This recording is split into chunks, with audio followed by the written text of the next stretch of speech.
এবার বক্তব্য রাখবেন বিশিষ্ট কবি সুবোধ সরকার মহাশয়।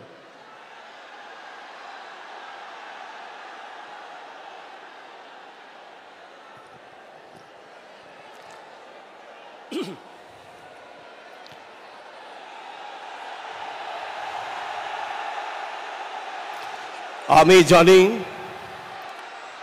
আপনারা কার কথা শুনতে চাইছেন, তিনি এসে কথা বলবেন।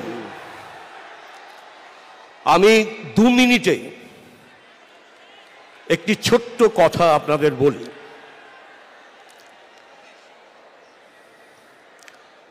দু মিনিটের একটি লিখিত অংশ। মাননীয় মুখ্যমন্ত্রী মমতা বন্দ্যোপাধ্যায়ের দিকে আমরা আজ তাকিয়ে আছি। তিনি সেই অভিভাবক যিনি আপনাদের দিশা দেখাতে পারেন, যে দিশা একই সঙ্গে মানবিক এবং আইনানুগ হয়ে এই ক্রান্তিকালে বাতিঘর হয়ে উঠবে।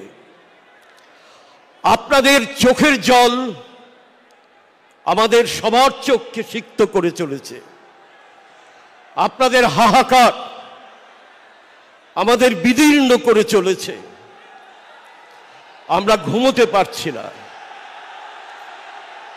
অন্যদিকে কিছু হিংস্র মানুষ বাংলাকে বিপদে ফেলে আপনাদের পথে বসিয়ে বাংলার সম্মান ভুলুণ্ঠিত করে আজ উল্লসিত। বাংলার মুখ কালো করাই তাদের জীবিকা।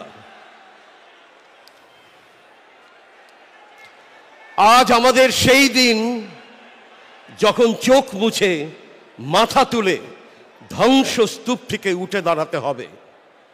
মাননীয় মুখ্যমন্ত্রী, আপনি ভারতবর্ষের শ্রেষ্ঠ মানবিক মুখ্যমন্ত্রী। তার প্রমাণ কন্যাশ্রী থেকে লক্ষ্মী ভাণ্ডার পর্যন্ত পরিব্যাপ্ত হয়ে আছে। আপনার মানবিকতাই হলো সেই সুপ্রিম কোর্ট যা আমাদের সবার চোখের জল মুছিয়ে দিতে পারবে। নমস্কার, ধন্যবাদ।